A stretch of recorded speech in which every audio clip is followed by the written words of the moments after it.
KSC Facebook Broadcom FM Broadcasting kai ata ke whakahoko tai whakamawhola ma ke he hoani me maofanga me he whalelotu whakaipiko po tai o sisi o tonga moniwe o Sas Katolika Loma whalelotu malia tupu ma kolata ka kai o au misa whakatahai ai kau whakataha mai wike katoanga e bot ngā we tak mamata mai whalau e wewa ato ngā ki he ta uafe o wa ta dalelele be ta loto mawhana tai ho e ki moi ka kai tonga hono ko toa pe o mo mea mai ki he tau whamawhola ma ke he ho wani o tu tongani pe pe he foki ki te kumotolo hono ko toa pe o tau kau whakataha me he ngā lua pe lau ana tula I mawhanga I he hoani whafo pita wakai ke he ea angi moko whakataha pe whoki mo e tau kau whakataha I he aho mau inga koe ni ka koe e tau whawhita I be mo e whamalo ke tui o langi I he kei fuaki mai ai mea o whafungane mo ui tau te hau si alele mai ai aho whakakoloa koe ni tau lau kau pa tau lau tapuhai I he tau ke ia o mai ke ngai aho peheni tau kau ngā kau whakatahai I he mau inasi ngai mau anga kele si sayone ka whakatahai ai misa o e hoani me mau whangaia ko e misa o e hoani I kai ke te ahane make he me he misa anga maheni o ko tau whaafononga ia tupe I he whakamawhola me he whaleni ko e ki ma ke anga o e ahoni ko e polokalama I hono whakailonga I wike katoanga o e poto ngā ue tak mamata mo wholau ewa ato ngā ai o whakakawenga a kia e makehe anga o tonga ko tau lau kau anga pia ko e kawenga ni ke tatakia ke wike mahu ingani o kamata ia I he ahoni ka koe katoanga whoki ni o ko whaanga maheni peki ai mo lawe ilo pe I hono kau ngā kau whakataha e poto ngā ue I hono whakailonga I ai aho alo I o tamatu I o tonga ka ko kingi tupo ono ko e o wau makehea o e hoani pe o ko wakai ato o ko mea I heni ngā atahine Frederica Filipe pe he hoki ki he ambassador Siavani ki tongani o ko lawe I ato o ko I he ni whoki mo e tale ki tau poto ngā ue ako mo e ako ngā ue tankina skin pia kui he ni pe whoki mo e tale ki tau poto ngā ue mo e toko lahi o e kau ofisa whaiwhatonia e poto ngā ue o ngā kau whakataha ki he o au makehe o e hoania Mao lele e nau teunga taha, teunga lanu kolokula hae moho nau ngahi ta awala pia befo ki o nau ngahi kie ka koe maha makehe ka anga ia o e hawani hange be ko ia ko e kawenga ko whai ono whakateunga ki o e wike mahu ingani ko e makehe anga o tonga ko tau lau kau anga kamata ke whakafonfono mai ai whale lotu maria tupu I makulatai o wani mawhanga ko wale pakai atu ko toko lahi o pito ai kai ngā lotu I eni ai ngahi I whawhunga I tamai ko ngahi whae pe ke whanau ke nau kau I mau anga ke lesi o e ahonia pea ko e kamata anga whokieni o e wike mau inga ai poto ngā ue tak mamata mo whalau ewa atonga Aki ai o wau lotu ka kohono luwa atu ia o wike ka e toki hoko atu ai toi ngai polo kalama ko whai hono teu I e pule behe ki he ngahi kautoko ni mo e kau ngā ue ai poto ngā ue tak mamata mo e whalau ewa tonga ka wai ai ngahi polo kalama ko whai hono teu I ke inasi ka toa pe ai tonga kotoa e awa bongbongina ka koe aho alo I o e tamatu I o e otu tonga tamatu I ko kingi tupo ono e aho wha o siulai o e tau hono kotoa pe ko e hoani I he whalaloto malia tupo I makulata whawhawha pita wakai atu ki he au kau mai ai ka inga lotu ke nau kau ngā kau whakataha mo e potunga o e tak mamata mo e whulau ewa atonga I he o au misa ia o e ahoni ma o be i heni mo i kau tahini tau po o wakai atu mau ai kau whai whatongia o e ahoni ki he o li tatapo o e o au misa o e ahoni wakai atu ko o tiko ni Watahausi pepe fo ke kau tahi misa ha ko he tataki o e o au misa o e ahoni ni whakahoko atu pia e tangata e ke biko po o e Diocese o Tonga o Niue e Seas Katolika Loma so ane patita pai ni ka tinali mafi tene tataki atu aki tau tolo i he ahoni mo e o au misa ma ke he ko ia me he whalelotu whaka e piko po maria tupo i mākulata pe aku mo wangona mai pe ai tatangi ai whawhango ka koe teu ke kamata e tawa wau misa o e ahoni. Whakatawange pe o wau tākirele atu ai whangamawholani ke whaitu o hono kotoa pe o mō kau whakatamai ai mo e tawa wau mawanga kelesi o e ahoni.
I e wawha e tamai, me mai alo, me lau maari oni. Amen. Kalasia tau eiko Jesu Kristo, mai ofa o tuaka tau tamai, wheo hia lau maari oni, ke te ki tau toria, hono kotoa.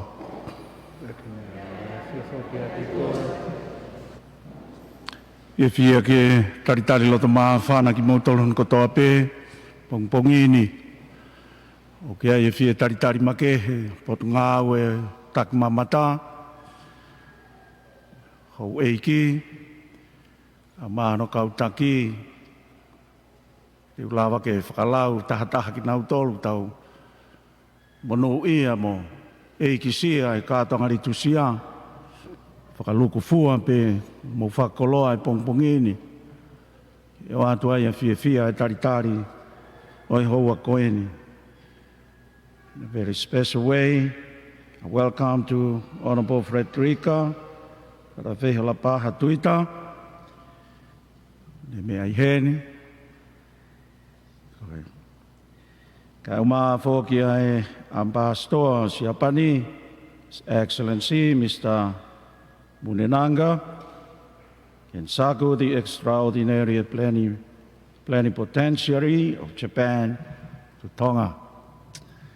Welcome, as we are blessed this morning to train together with the parishioners of the Cathedral Maufanga Parish to celebrate our usual Sunday Mass, as we claim is a mystery of God's presence in our midst. So that is the mystery that we celebrate, and therefore I welcome each and every one of you. The CEO of the Education Department, familiar figure to me, we used to meet in other occasions.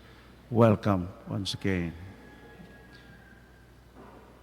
And we are called and invited to pray for the special week they started today. We all started today. Tourism Week, Festival Week 2022. Ko re ke mo manatua. Ana hofekina week e mahu inga koene. Taim tatau, kau mua he tau lotus, kau ngā whanonga, ai hawa tonga, tau tui tu pawono, o sia no Afrika hifo, apong pongina. So we pray for this special week of Tourism Festival 2022 with a special theme, uniqueness of the culture. Mahu inga ho tau, mahi tala whakawhanua, tala whakatonga, tala tu whakaholo. Ko ngā mooni au kaunga ki ho tau, tau ngāuhi, e tau tutupu he mo ui. E ko mea ofa pe mo ia ai otua. E tau whakalangi langi pe ia he tau kohorenga ki a te ia e tokoni. E ko mea ofa me whakotutu a tā pe ia ai otua, whainga tangata. Ka tau ki whakalongo si o tāri ko ianga hala pe ki tau tōlu. Tau ngahi vai pe tau tāpai ki he mesi. Tau maa ai whamore ha tau e ki maa ki tau tōlu. Ko vete ki o tua mafi. Pido yo puloto, mo nguto, ngā we, kau maa whoke tai whai e whatangia, ton ke whai. Iyo ko uanga hala, e koe ko ngā kovi, ako pe ia ngā kovi. Ko ia ko kore ki Sangata Maria ke tā pō wai pe, kau angelo, kau sangatofua pe, mo ki mo tolu whoki ka inga, mo huwhi au ke eki ko tau tua. Ko tau wangi ke hipo mai alo whai o tua mafi, more tau ngahi ang halaka ni tata ke pe ki tau tolu. Ie mo ui o kutai ngata. Ie iki e alo whamai. Kristo e alo whamai. Ki e alo whamai.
plotu.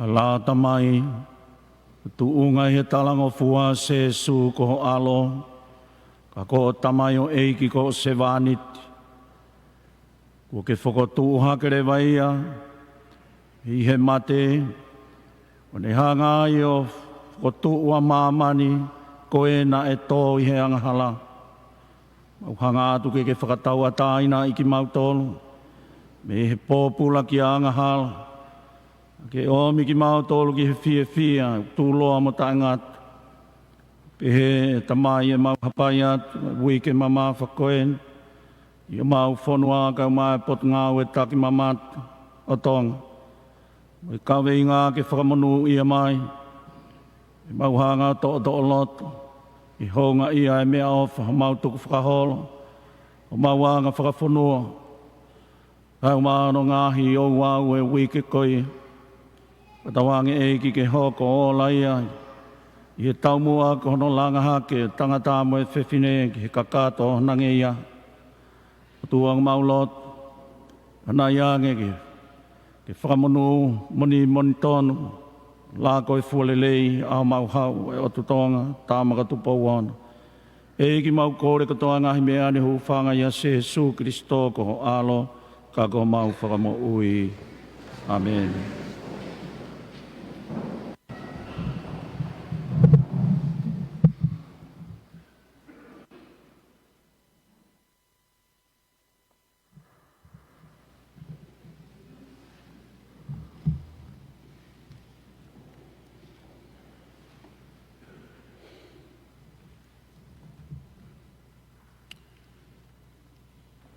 Koe uluaki o e wholofola,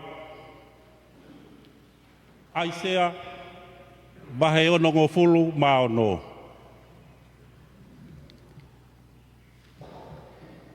Koe wholofola ia a ho otua. Mou kau ngā fia, mo Jerusalema, mo tome ia te ia, a ki mou tolu kotoa, oku ofa ki ai. Mo mātua ki kau ngā fia moia. A ki mou tolu kotoa, oku tangi, koe uhi ko ia. Koe uhi, ke mou huhu, ke topono me he mata i huhu o hono whaka fie maari e. Koe uhi, ke mou komo he fu fia, ai puhi mai hono langlangi. He koeni, ai wholofola, ai otua. Kua weni, o kou tolo atu kia te ia, ai fie maari e, hange hawai ta whē.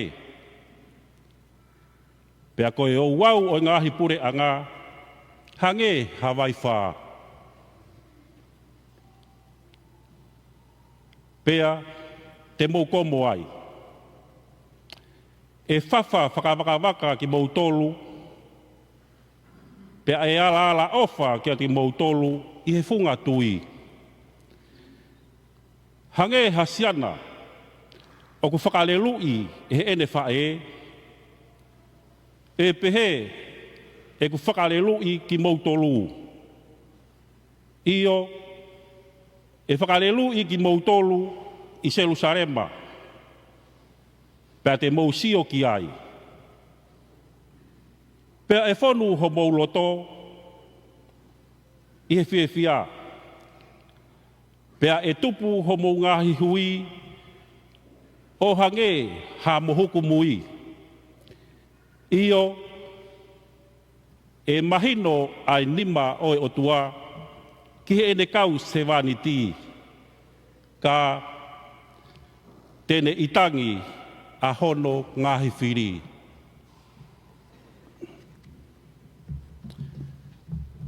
Koe wholofola tonu ia, ai eiki. Sā me whetari aki, sā me onongo fulu mani mā. Ke kalanga whiewhia a mamani ki he otua.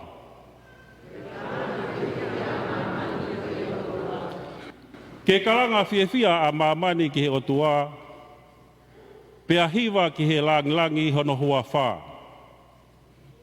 O age kia te ia ai koloria mo e wikia, tala ki he otua, hono i kai fungani ho o tō o ngā.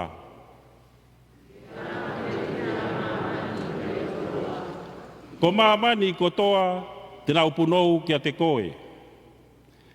Te nau hiwa kia te koe, hiwa ho hua wha.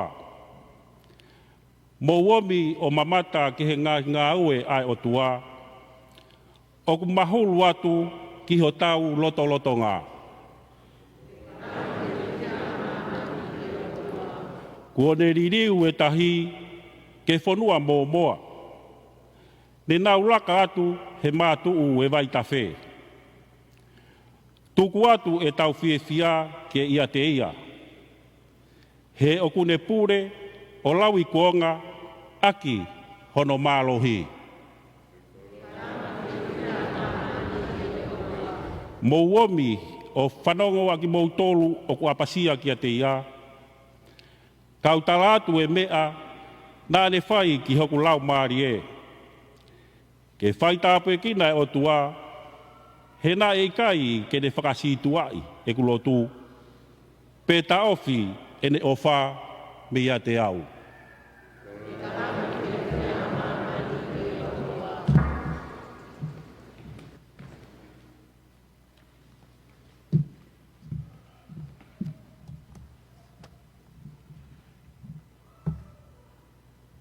Ua o e wholofola, ka le tia wahe ono. Ka koa wia, e ikai te ufuta aki hatoi me aange, ka koe kolosi o tau eiki ko Jesu Kristo. He koe mea i he kolosi, kuou hange au ha taha mate ki he mama ko eni. Pea toe hange mai a mama ko eni ha fume amate ki a te au. Oku ikai ke toe lau kamu, pe tae kamu. Ko e mea pe oku lau, ko hano whakatupu fo o kita. Ko ki mo tolu oku mo ui aki ai lau ko eni. Oku mo kau ki mo tolu he kakai mo oni. Ai otua. Pea ofa ke oatu e he otua e ne melino mo e ne alo ofa. Oua e toe whakakina iau e hataha. He koe ngahi makalawa ko eni i hoku sino. Koe whakamo onia ki he kukau mo Jesu Kristo. Ofa ke mo kei inasi ai pe ka inga. He ofa hulu ai eiki ko Jesu Kristo. Amen. Koe wholofola tonuia ai eiki. Toka teu o ngongo lelei.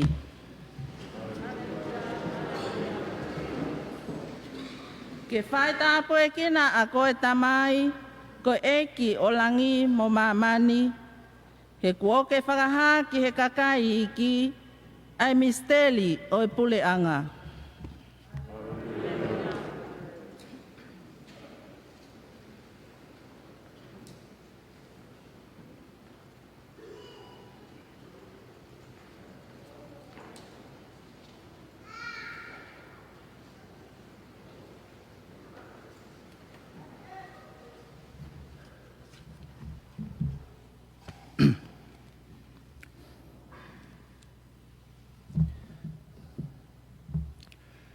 Tawange ke a whia te mo tolu a eiki.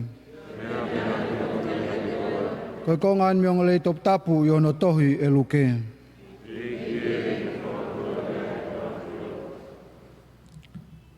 Luke ko hono hongo fulu o e wahe. Pea hiri hanga i mea ko ia na e whakanofo he eiki ani i kehe. He toko fitungo fulu. O ne whekau atu ki nao tolu o tautau to koua. Ke nau whakamelo-melo kia te ia ki he kolo taktaha, Pea moe potu o kune te alu ki ai e ia. Pene pehe ka te ngā tolu. Ko lahi ai tau ko motu o. Ka oku kaunga tā maki ai kaunga we. Ko ia ke mou kore ke eiki o kua ana ai tau. Ke ne kauna atu moha kaunga aue ke utu ene tau. Mou alu, ko eni o kou tuku atu ki mou tolu ke mou hange ha whangalami i he lotolotonga au e whanga urofi. O ua ana ato ha kato paanga, peha kato oho, pea ngai su, pea naa mo e whetapa mo hataha i he hala, oua. Pea ilonga ha whare te mou hu ki ai, mou fuafuarea o pehe, si o to ofa ki he whareni. Pea kapau o ki ai ha hoa ho mou o wha, pea e nofo kia te ia a ho mou tāpua ki. Ka ikai, pea e whokia kia te mou tolu. Pea mou nofo i e whare pe ko ia, o kai mo inu ai ngai mea te nau omi. Seuke, ilonga hataha o ku ngā ue, o ku tāu ke ne mau ha ane totongi. Oua na hiki me ha whare ki ha whare, e pea ilonga ha kolo te mou hu ki ai, pe nau tariki mou tolu. Mou kai ai mea kai te nau tuku i ho mou ao. Pea mou whakamaui a kakai i he koloko ia, oku mahaki. Pea mou pehe ka te nau tolu, ku ofi mai kia te mou tolu a e pure anga o e otua. Pea ilonga ha kolo te mou hu ki ai, pea kui kai te nau tariki mou tolu. Mou aluatu ke ngahi malae o e kolo, o mou pehe. Na a mo efu ho mou kolo, aia ko piki ko mau wae. O mau holo holo atu. Ka niongo ia ka mou ilo ai meani, ku hofi ai pure anga o e otua. Pea ko utala atu, e kātaki ngofua aso toma i he aho koe, i he kolo ko ia. Pena whaki whewhia mai a kau whitu ngofulu o nau pehe, eiki, na a moe kau te volo o ku nau waivai ka teki mau tolu, koe ui koho hua wha. Pane pehe ka teki nau tolu, ne tautou sio ke tō asetane me langi, o hangeha uhila. Koe ni ko tuku ka teki mau tolu ai mawhai, ke mala i e whanga ngata, mo whanga sikapio, pea mo ngā aue ko toa ai whiri, pea i kai apito ha mea e lawe ai ki mau tolu. Ka neongo ia, kai oua te mō whiewhia i e mea ko ia, ai vai ai ngai whaai kehe kia te mō tolu. Ka koe mea ke mō whiewhia ai, koe tuu ho mō ngahi ngoa i he tohi i he wani. Koe ongo lei tonu ia oe eiki.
E ko ngā mahu inga li tusia e misa ta wanga ki ai.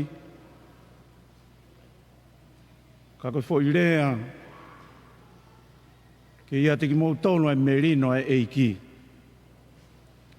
Peace be with you.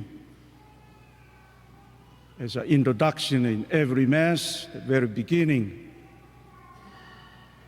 we often overlook, but it's very, very significant. straight after the sign of the cross. And the bishop or the presider would say, "Peace be with you." In Hebrew and Greek, it's shalom. The Jewish people, they so used to that.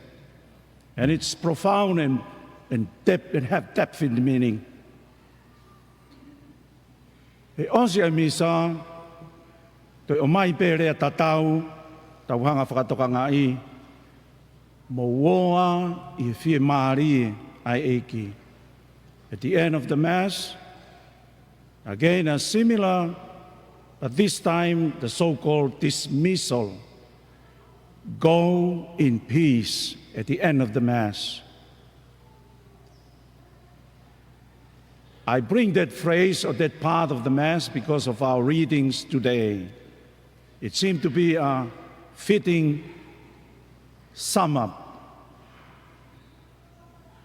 As we listen to the Gospel, the story of Jesus sending out the 70 disciples. Not only he sent them out, he authorized them, go and proclaim peace to all the homes and those out in the villages. He authorized them. It was a mandate. You would not only heal the sick, uplift the downtrodden, give them a sense of being part of the community, but also to give them the most needed reality of peace. Ulawe ki ai ko hui, ko popoa ki mahu inga ia, ko speri. Ko popoa ki mahu inga ia I he ahoni. As we all know, as the whole world, and here in Tonga too, we continue to face this pandemic, so much challenges. And I think a common experience, therefore, is fear. There's anxiety everywhere. And how appropriate, therefore, this message of peace. 2,000 years ago, Jesus himself sent out, authorized his disciples, his followers, with a message, with a mandate. Tell our people, give them your peace, accompany them, be present to them. And of course, these young men, probably women, they were ordinary people. And therefore, Jesus knew they would feel their weaknesses. They were even vulnerable. Whioi pe eki, koe kakai vai peni, une whekau ike na woa to ave no ngā moi merino. Shalom ki kakai. But the fact that he was the one sending them, Son of God, he has the authority. He has all the means to perhaps fulfill the gaps that these ordinary people whom he sent. Ko tui ko tau pōpoa kia, kune hanga whamaa pōpo lelei, a ngāhi wholofola, mā winga, pong koe ni. Ko tau au sia ko toa be. We never dreamt that we're going to wear a mask in the 21st century in churches and even in gatherings. This is going to be a big, great story of our children and children's children one day. Who are these people wearing this funny thing? Were they from another planet or something? But this is signify the struggle, the problems that we all face in our world today with this pandemic virus, COVID-19. But as I said today, we have these encouraging words from Jesus himself. It's very common in the Gospels. We find Jesus in moments of perhaps disaster, moments of fear among his disciples, a group of men and women, ordinary, experiencing ordinary anxiety struggles in life. And they often heard him say, "Fear not," a very key message, recalling the time that they struggled paddling their canoe, their little boats, in the midst of storm. And there he was yelling out, "Fear not, my little flock, it is I." O manawahe, he ko au pe, ko wimaka pe. Pe koe uho ia kātoanga koe tāko siasi, kātoanga litu sia, aik mō mea mai, a honi whakoloa ka monu ia, tau taritari ai waa mahu inga, i tau nonofo I tonga, pot ngau e tak mamata. I recall when I was interviewed after my ordination, being raised a cardinal, so many journalists flocked around me. And of course they asked, "Where is Tonga?" And they asked, "What's your main source of income?" If it is just a little dot, as you said, a little for piriote. So I mentioned, I remember tourism. And then he said, what attracts the tourism in such a small little, many of them they never heard, of course. And partly, I'm sure, because we don't have coal or minerals like New Caledonia or Fiji or other places, Papua New Guinea, they have. So I remember I had to think quickly, but honestly at the same time. So I said to them, simplicity is a virtue and it's something attracting. So I started to talk about the flowers, about nature, about beauty. I was saying to myself, and then at the end I did say it, welcome to Tonga. Come to Tonga and see our natural beauty and our unique culture. Then I said to the young lady at the end, as we kind of chat after the interview, I said, "Do you like to come to Tonga too?" "Yeah, after hearing you." And then I said, "Do you remember this great navigator, Captain Cook?" I said, I sort of heard it. He's from Australia. I said, "No, from Britain." There's a journalist in Europe, of course. And I said, "He was the one who named our little island Friendly Island." I said, "Oh, is that so?" I said, "Yes. You go and check your history book." So in other words, I was trying to do a little commercial advertising Tonga. So I thought of our simplicity, and hopefully Tonga, we keep our kindness, our hospitality, because that was also an ingredient or part of the commissioning of Jesus, his disciples in today's gospel. Ko whāmui ange ko ko mea hene hou e ki, mo tau pot ngau tak mamata. Tau masiwa ka kia ha koloa, ha maka koloa, maha ka pau nei mau. Sa i mena mau ne ke kolonia I tau tolu. Ka ko tau koloa hange ko tau tala, lotu mo ia ka mo whanua, pe hange pe ko ia ko tala, Captain Cookie, ki whanua ngare rei, koe kore. E whekau e se sui ne kaua koe a hauni mo wā, ave merino, pia mo wā, o tala e ofa, mo tala noa I au, koe aloe o tua, hifo tangata, whamasiwesiwa. A o tua tau mama o hifo o whamasiwesiwa. Koe koloa te whito I mo pōpuaki nani whikau ina kaua ko. You just go and share your experience in being with me for 3 years. Experience of love, forgiveness, being kind, to one another, and so forth. That is our treasure. That is our call to uphold it, so that we dispute the kind of commentary, oh, it's only a long time comment from Captain Cook. They are no longer kind. They are rough in rugby. They kind of that. I don't want to talk rugby because I think today, anyway. So, as I said to the journalist, we're happy people, so we continue to be happy if we are hungry or being fed or even lose the game. Kakataladoan siya ni. Kakoy kolong aya. Mahalo ko ia peo tau tu whakanga. O kui ki tau tole vengai pot wholofola aho ni.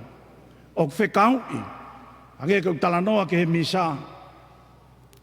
He onse e misa. Koe whoirea e whakafofonga koe he toko tāng ni whakahoko whakafonga i tau tolo. He whelang lau whoake e misa. Mo woa e fie maari e. Mo woa go with shalom. Go with peace. But again, how can one can give peace if he or she doesn't have peace? It's very, very important. Like anything else, must begin with ourselves. Great Saint Teresa of Calcutta, as she walked to the podium to give a talk in New York to bureaucrats, top people in many nations.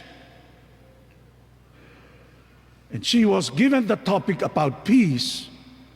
And in a nutshell, she said, she even challenged the delegates from all over the world. If we want peace in the world, go home, love your family. In other words, she was saying, start small. Start with ourselves. That is a great challenge, I think, in our time. A time where we tend to look outward all the time. It's good, it's important.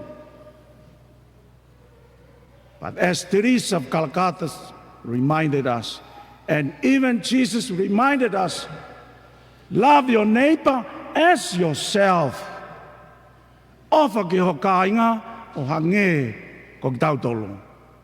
I tāno ati ki tāno whakaori. Makau me toko taha me whisi ki workshop. Koe workshop pe whikau ak pepe a moe. Hui ko mau tolu kau pā te re me kau moi whakawā ki he. E o atu ko o whai e kakai mo whai misiona e ki. Pea mau ki tutuku ke mau whangi session. Tala mai rewa mō whakakulupu, pa mō haa mō whangi vahe he osko ne input e rea uluaki. Ai ko rea uluaki, rea peko e koe. O whaki o kaunga api o hange katu. Ka maki I pēa rewa mo e tama pure seminari o e fish. So we split into little groups after the main input. The main input was this professor, was a priest, talk about, the center of mission and charities to love the poor and the marginalized. But we have to begin with ourselves and so forth. Split into groups, and I was with this Fijian guy, one group. And I said to him, you do our reporting after this. And he said, okay. And then he shared something, and I said, that's good. You share that, that's for our group. And this is what he was doing. Tangutu peia and ai haka no vae tap mo hoki mo tolo. O fota no vae. He was just massaging his leg. And at the same time he was talking to his leg. Hi leg. Hi foot. How are you? Long time. And then start massaging the hand. Hi hand. Long time. When massage his head. Is that what you're going to report? Anyway, he did. He went up to report. He drew the attention of the whole because of the main point. And his point was, He was simply showing love and care for his body. Yeah? And a simple little gesture.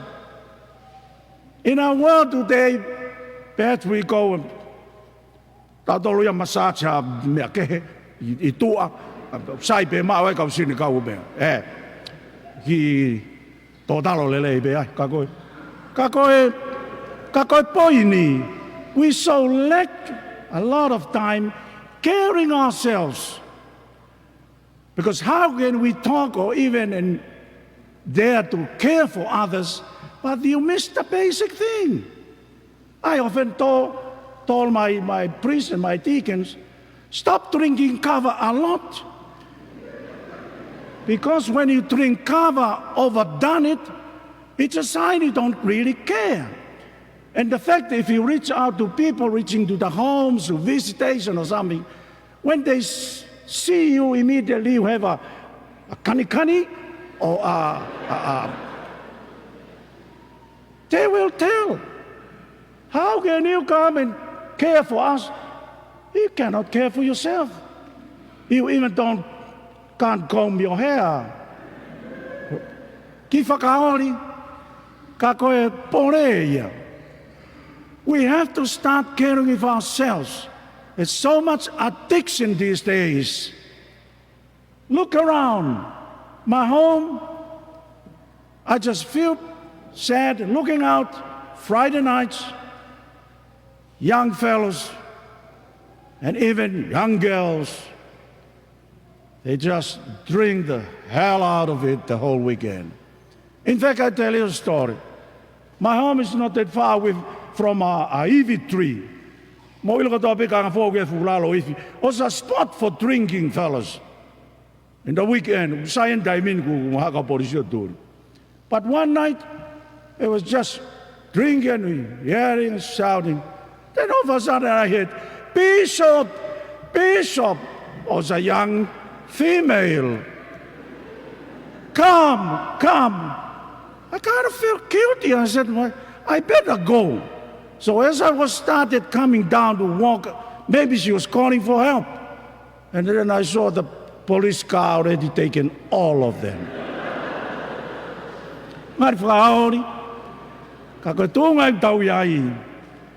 We don't really look after ourselves.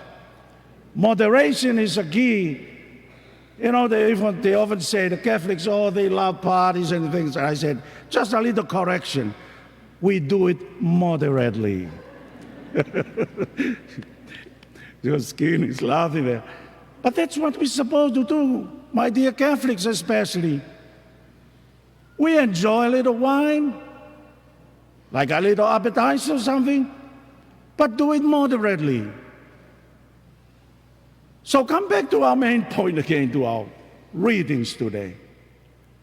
Jesus really cared for his people by giving to these young disciples, men and women, sort of an instruction and a mandate empowering them.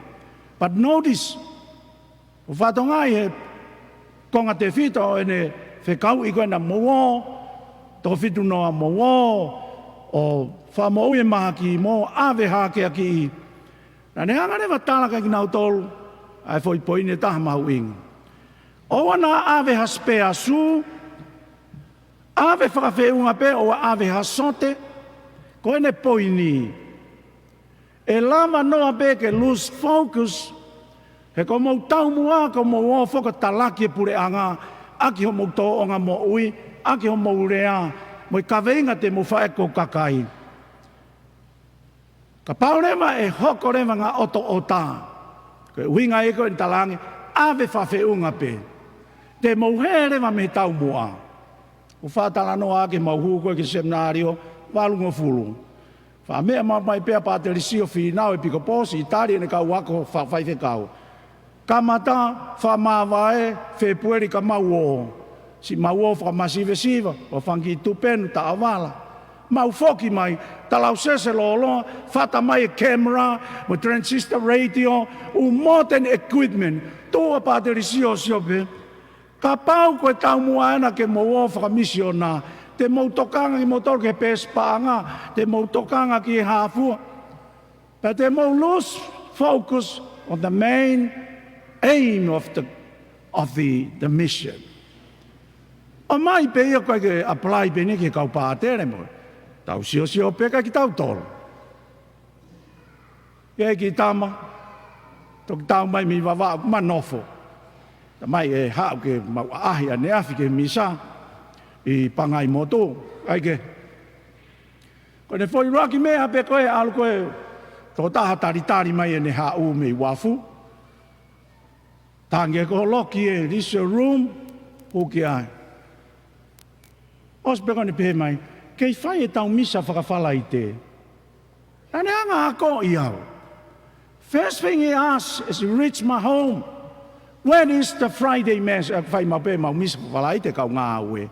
Si tau mai whala i te patarang. Taha wai pe. Koe ahoni, kau seminario, kau pātere, kau e piko po, koe nā wau pe koe ki he whangahi, konversio lalahi e whakataha anga. Nā ue kepe, wiai ha Wi-Fi. Ko whē Wi-Fi, they ask for the Wi-Fi. Pē mai rewa e mau organizer e mau o koe ataha. Bishops and priests, I thought you're going to ask where is the chapel in this conference room. Ke ki whakatua pe. Kau lava pe, ke hoko pe ia ki tau tolu he mamani, mohu koloa, mohu e ngai whakalaka keke. Ka kui ki tau tolu he ki whamanatu e ahoni. Tō whakawheunga pe.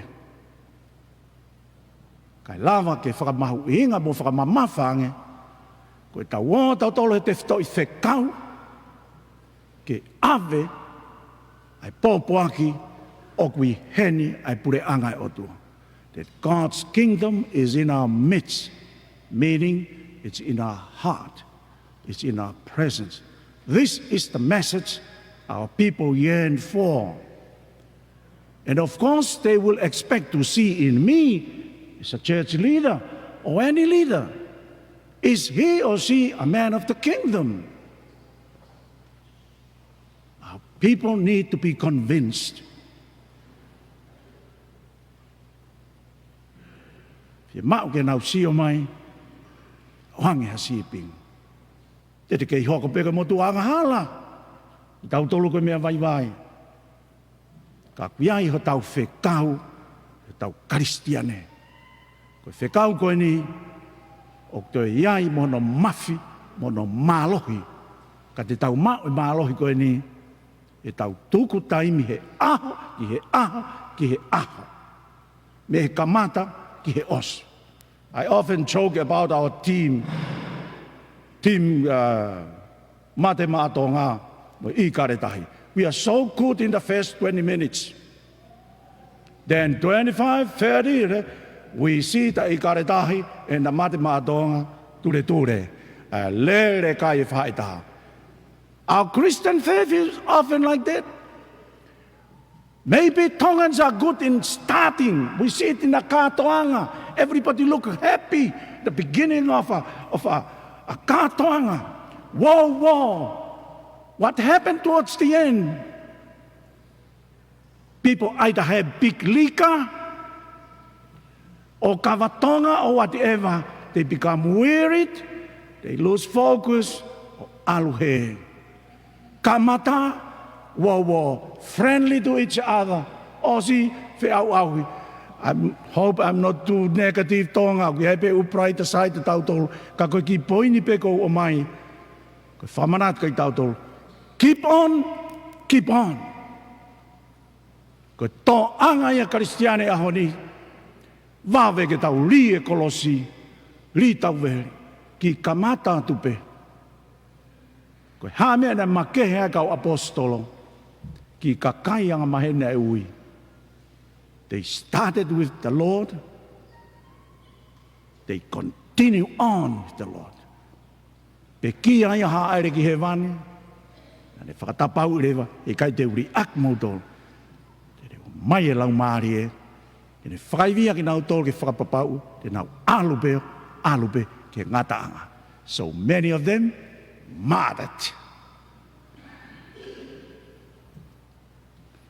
Maha koe ui lahi e ahoni. Lastly, yesterday, Diocese of Tonga was so happy marking 180 years the arrival the first Catholic missionaries. I was moved in Pangaimotu yesterday. 7 o'clock Mass, surrounding this cross. I thought of the martyrs, the saints, missionaries strong, passion about the kingdom, who came all the way from Europe, all the way from France, leaving the mighty nation, the rich and wealth, sacrificed just to come to somewhere they haven't heard the gospel. So they finally arrived 2nd of July, 1842.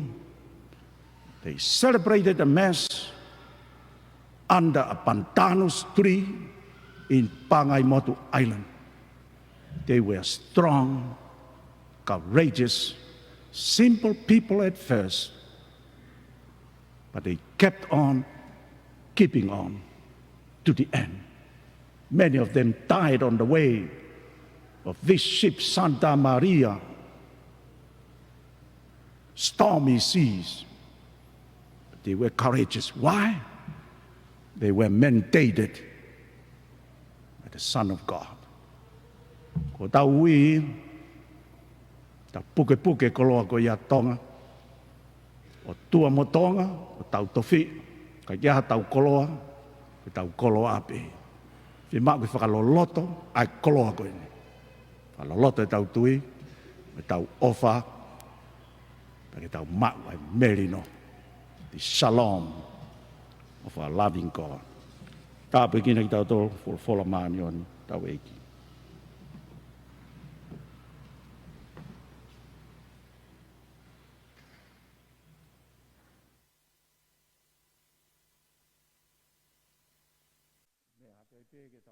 Tui o tui ki e tāpo ko maia amaia e ture pondo paila kalo safai ko ki a peterio are ke ki kaumate e tui ana tol me pekia torika e feo he kai na tono amare more ang hala tua ke sino itangata amen.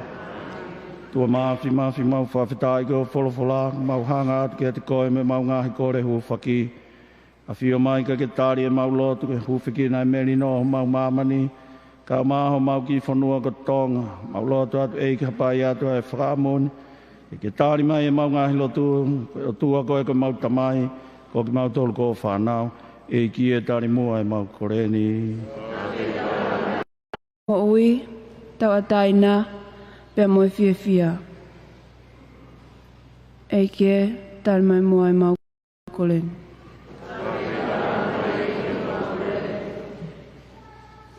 Ke tau hufia, ai kakai ok tau ofa, kia te ki nau tolu i mamao, ka ikai ke tau tali, ke nau hoko ko tau kaunga api. Eike, tal mai moe mau kolen.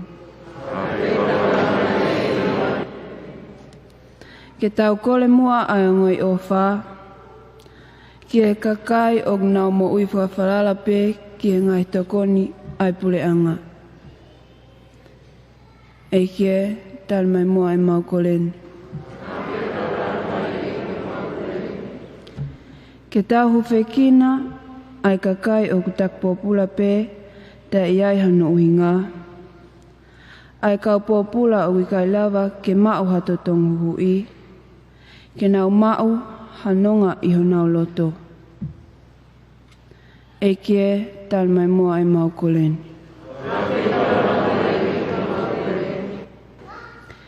Ke tau hufia ai kakai o nau mo ui popula ki e nau ngahi ngā awe anga.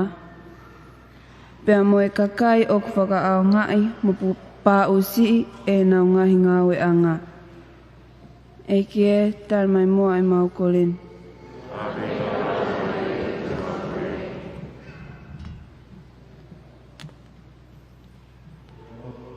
Tua hapa ia tu e wiki mama whakoe ni ku mau kamatani. O loa tu e ki whakamanu ia mai. E pot ngā awe. E koe mau tumutumu e mau lotu e o tua. Ka la koe fuolelei. Mon mon. Kāta mai e lotu mau whaini ki o awhio. Hu whangai pia Jesu Christo ko alo. Ka ko mau whakamu ui. Ameni.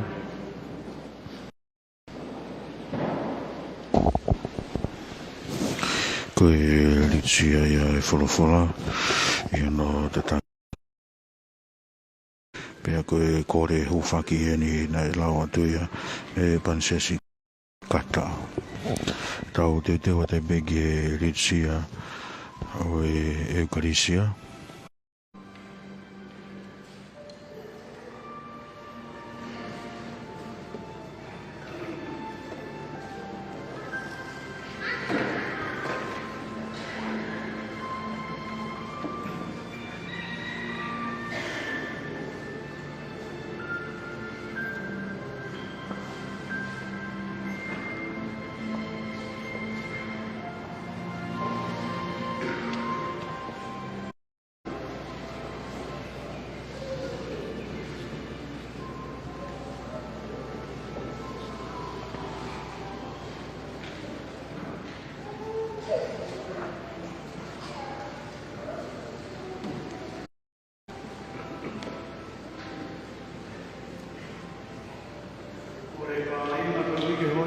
Ngalo tu mafi ke tau tamai e tau whei lau lau ni.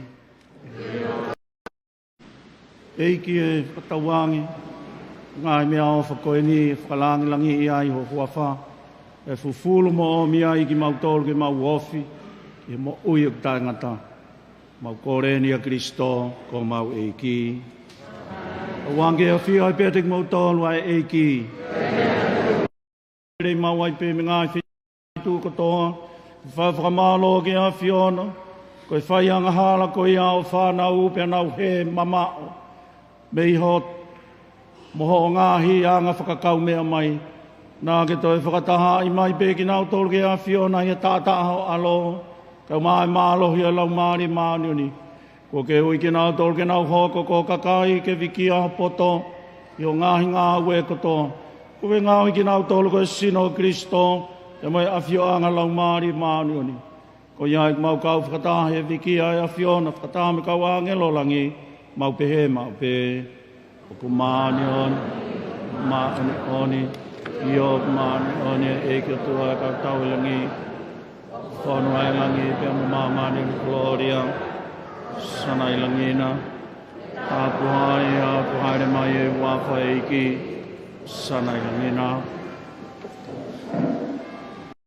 Baby lau mani oni hui kai hoko ia ko sino me tata mau e ki ko Jesu Kristo ka me to ko ni whakalau mari e ni mama utol i po mo ia ki ne pekiana ni to o ia ma ni whawhita i pia ni to pak tu whaki ki ne kaua ko ngā mo ni pehe mo to e ni pia mo kai kato ai ko hoku sino e ni ai e tukuange ko i wi ko ki mo tolu.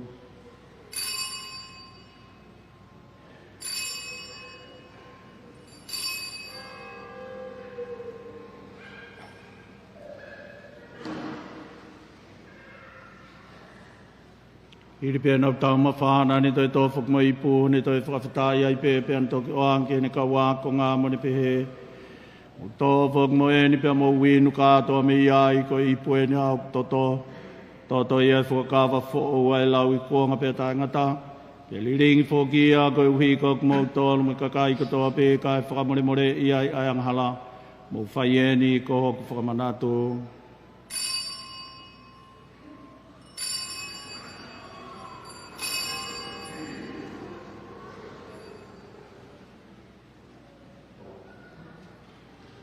Koe misterie ni oi tui.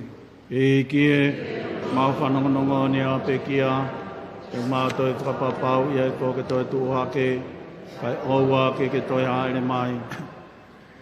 E kie, mau whakamanatua I lotoanga o au e ki bea kumau te kore mamahi atu fok.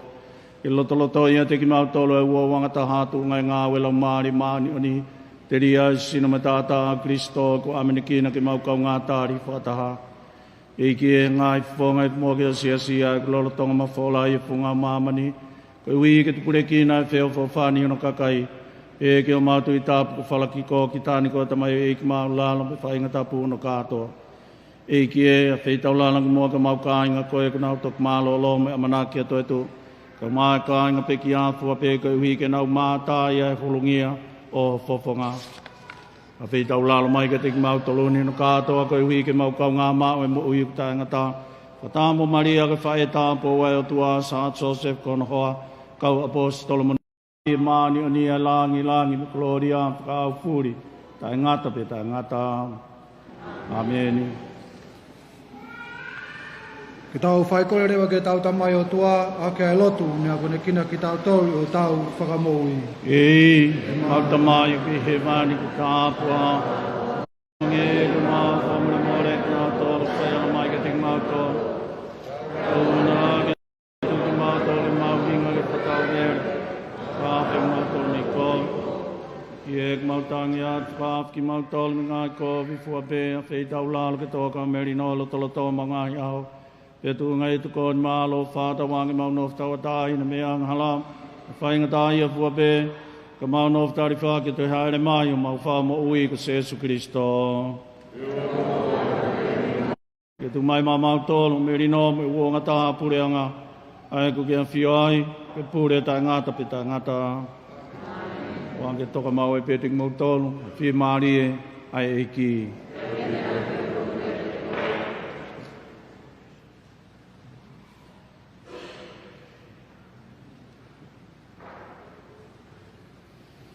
A ke no e tua, mamani ki alo mai.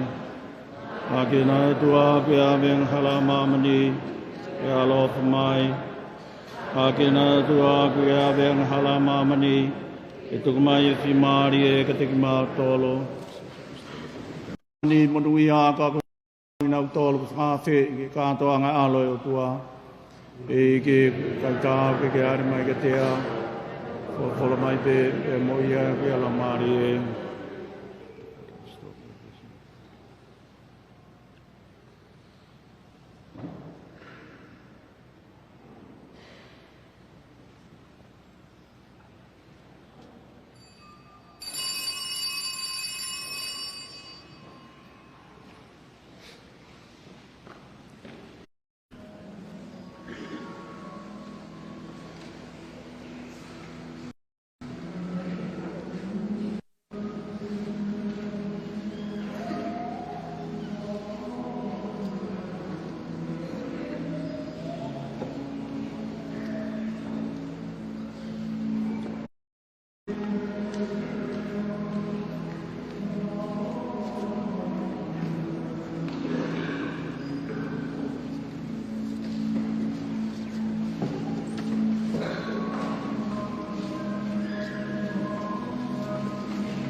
Ke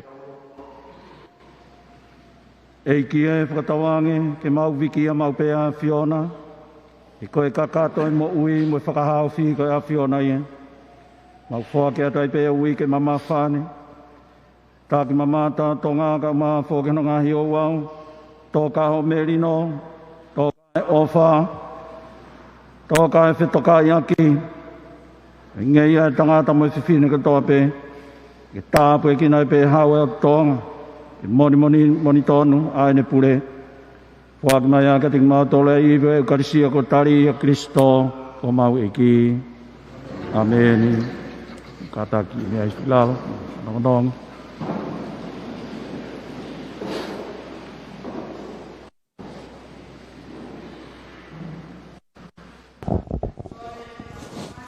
Koe tapua ki a oe hoani no te taki pe ki Pikopo. Sane pati tāmpai ni katina e mafi. Ka koe kakato ia oe o wau, ma ke he bea mei he tala whanonongo e ni e palokia, ulo tonga whakahoko. Pea i he temde tau pe, kwange koe whawhe, koe kamataanga e ni. Oe ke taki mamata pe ke whola uwe ewa. Pea maina pe whoki a ke whakatāpui koe ia i he COVID hiwa. O si ia e whewhala waki, tari whito ki kau whala ewa me koe ki tongani. Ka uku whahoko piha no whakailonga i e potunga o e tak mamata. E aho alo i o ene awhio, tamako tupo ono, pia mono ngahi kātoanga o e wike hei lala. Ai au ku hoko atai peia i he wikeni. Anga maheni whoke ngahi whiau hi kehe, pia mo e tau whito ke misei lala. Ai angu hoko atu i he whiawhi tūsite ngai polokalama o tau whono ngai pe moia. Pea ku te waki whoki pea mo e floati ai misei lala. Hoi aku ia e whawhe, pea mei he potunga o e takumamata. Ki he ngahi kātoanga ko ia o e uke hei lala ki he wanoa uaua. E whahako ia ngahi wheituu pe mo taimi e toki whakaango atu. Hono whakaiki i he tau ngahi polokalama.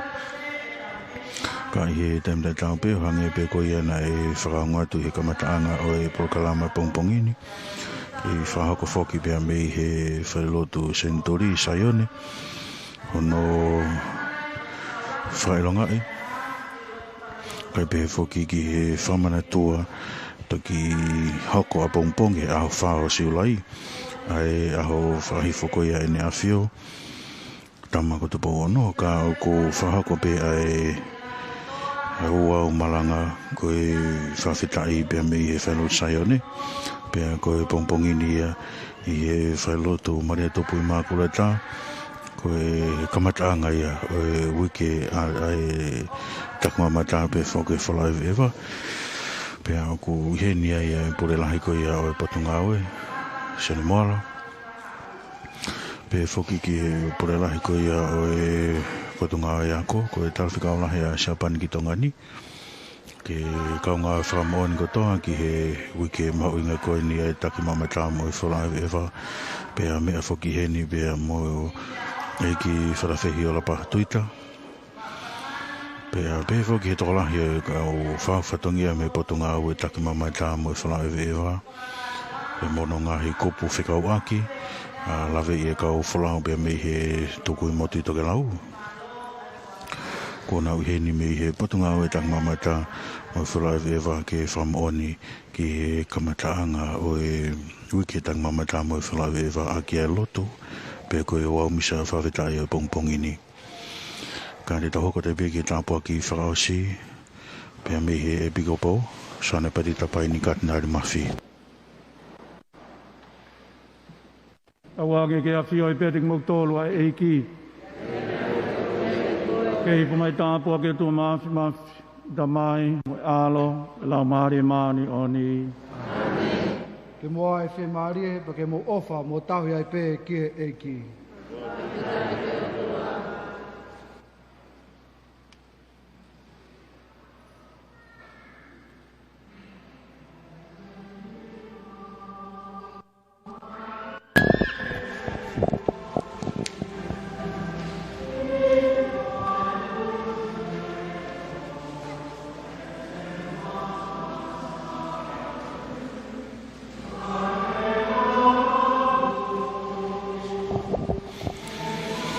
Ko e tampua ki whaasi hono whahako pe ke piko po.